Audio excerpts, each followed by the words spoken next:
یعنی ایک مہینے میں 37 سے 38 لوگوں کو اس طرح قتل کرنا ایک معمول بن چکا ہے۔ میرا خیال ہے حالات کو خراب کرنا یا بدنصیبی ہم بلوچ قوم کی ہے کہ ہم اس سرزمین سے ہمارا تعلق ہے۔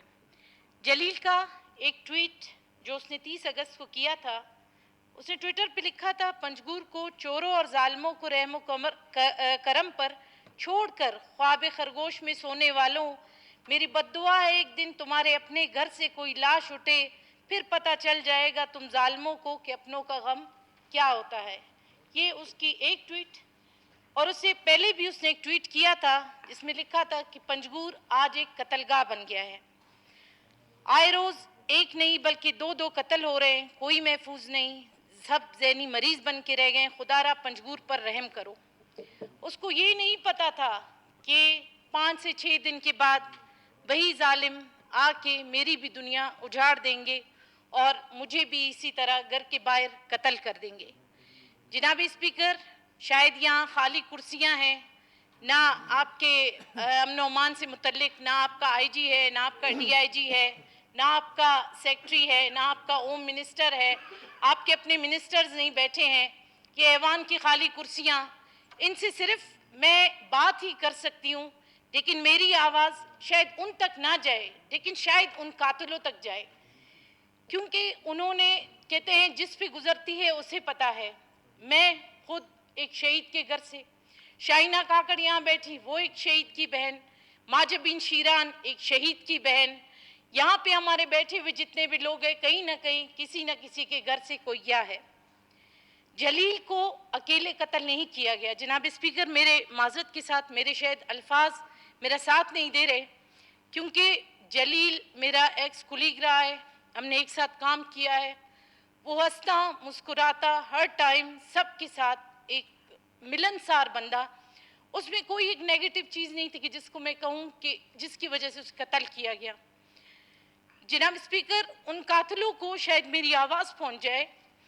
کہ تم نے ایک جلیل کو قتل نہیں کیا، اس کے معصوم بچوں کا قتل کیا، اس کی بیوی کا قتل کیا، اس کی وہ بیوہ بہن جو اس وقت کینسر کی موذی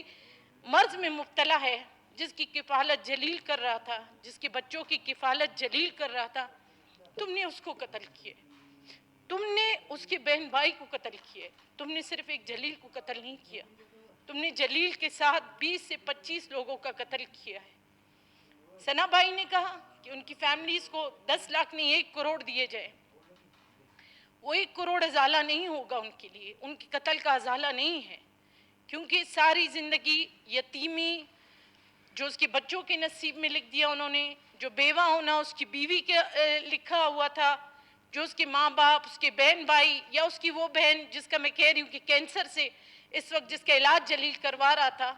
ان سب کا تم لوگوں نے قتل کر دیا۔ یہ 1 کروڑ یا 10 لاکھ اس کا ازالہ نہیں ہے، بلکہ یہ 1 کروڑ مزید ان کے ساتھ دشمنی کے مزید ہم ان کے بچوں کی زندگی میں ایک عذاب ڈال دیں گے کہ 1 کروڑ ملے ہیں، اس کے باپ کو قتل کیا، اس کو 1 کروڑ ملے ہیں اور یہ سارے پیسے لے کے چلے گئے۔ یہ سوسائٹی اس بچوں کو اب ایکسیپٹ اس طرح سے نہیں کرے گی۔ یہ سوسائٹی نے، یعنی میں کہتی ہوں اس قاتل نے ایک جلیل کو قتل نہیں کیا، کئی لوگوں کا قاتل ہے وہ۔ میں 30-37 لوگوں کے قتل کا نہیں کہتی کہ ایک گھر سے اگر ایک چلا جاتا ہے تو اس کے ساتھ کئی لوگ مر جاتے ہیں۔ جناب اسپیکر، اس کے لیے اب ہمیں اس کے بچوں کے لیے، ہمیں اس کی بیوی کے لیے کوئی ایسا نظام ہم بنائیں کہ بجائے یہ 10 لاکھ 1 کروڑ دینے کے، ان کی زندگیاں مزید عذاب میں ڈالنے سے ان کی کفالت کے لیے کوئی ذریعہ بنائیں، ان کی جو وائف ہے وہ بے روزگار ہے، ان کے روزگار کے لیے کوئی کام کرے، کیونکہ جلیل کو ہم نہیں لا سکتے، لیکن اس کے پیچھے جتنے لوگ قتل ہوئے ہیں جو زندہ ہیں بظاہر لیکن ان کا قتل ہوا ہے، اب ان کے لیے ہمیں کچھ کرنا چاہیے۔ اور امن امان کے حوالے سے پنجگور کے جو حالات ہے، یقیناً یہاں پہ ہمارے جو منسٹر ہے، جو پنجگور کے 2 ایم پی ایز ہمارے پاس بیٹھے، ان کے لیے بھی یہ ظاہر ہے، یہ ایک بندے کا نہیں ہوتا، یہ ساری دنیا کے لیے ایک، یعنی میں ایز اے کولیگ اگر جلیل کے لیے آج آواز اٹھا رہی ہوں، جس کے ساتھ میرا اتنا زیادہ ایک بھائیوں سا اٹیچمنٹ، جو میرے لیے بیٹھ کے روتا تھا میرے بچوں کے لیے، آج مجھے اس کے بچوں کے لیے